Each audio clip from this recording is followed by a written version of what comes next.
So Kalyan, మీ దగ్గరకు వచ్చేసరికి last స్పాట్తో end అయ్యారనమాట. ఈ సీజన్ కొత్త హోప్స్, కొత్త ఆస్పిరేషన్స్, సాలిడ్ టార్గెటే ఉంది. ఇన్ఫాక్ట్ చెప్పాలంటే జైగాంటిక్ టార్గెట్. అలాంటి బాహుబలి లాంటి టార్గెట్ని అచీవ్ చేయాలంటే కొత్త కెప్టెన్ కావాలి. కొత్త కెప్టెన్ వచ్చేసాడు.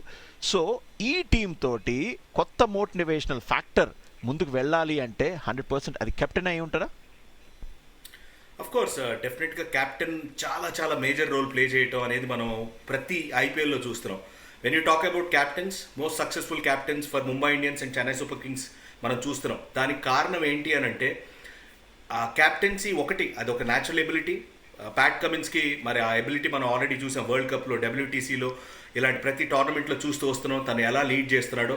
దాంతోపాటు ఐపీఎల్ ఇప్పటి వరకు లీడ్ చేయలేదు కాబట్టి తనకున్న ఒక బిగ్గెస్ట్ అడ్వాంటేజ్ ఏంటంటే డానియల్ విటోరీ అండ్ ప్యాట్ కమిన్స్ ఇద్దరు కూడా ఆస్ట్రేలియన్ టీంకి వర్క్ చేసి వస్తున్నారు కాబట్టి కోచ్ అండ్ క్యాప్టెన్ ఇద్దరు కూడా రైట్ లైన్ ఒకే పేజ్లో కనుక ఉంటే కనుక డెఫినెట్గా టీంకి ఒక బిగ్గెస్ట్ అడ్వాంటేజ్ అవుతుంది. సుమన్ అంటున్నట్టు మనకి ఎప్పుడు కూడా bowling is not a problem. ప్రతిసారి కూడా సన్ రైజర్స్ హైదరాబాద్ బౌలింగ్తో ఎన్నో మ్యాచ్లు గెలిపించడం చూసాం. లాస్ట్ ఇయర్ కూడా చూస్తే బ్యాటింగ్ లైనప్తో ఆ చిన్న ప్రాబ్లం అనేది మనం చూస్తూ వచ్చాం. అభిషేక్ శర్మని ఓపెనింగ్ ఆడించకుండా డౌన్ ద ఆర్డర్ ఆడించడం, రకరకాల చేంజెస్ చేయడం చూసాం.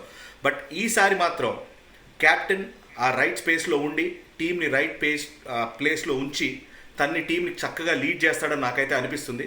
సో బ్యాటర్స్ కనుక సరిగ్గా పర్ఫామ్ చేశారా, including captain, he himself as an allrounder సరిగ్గా పర్ఫామ్ చేస్తే మాత్రం డెఫినెట్గా సన్ రైజర్స్ హైదరాబాద్ చాలా చాలా మంచి హోప్స్తో అయితే ఈ సీజన్లోకి వస్తుందని నాకైతే అనిపిస్తుంది.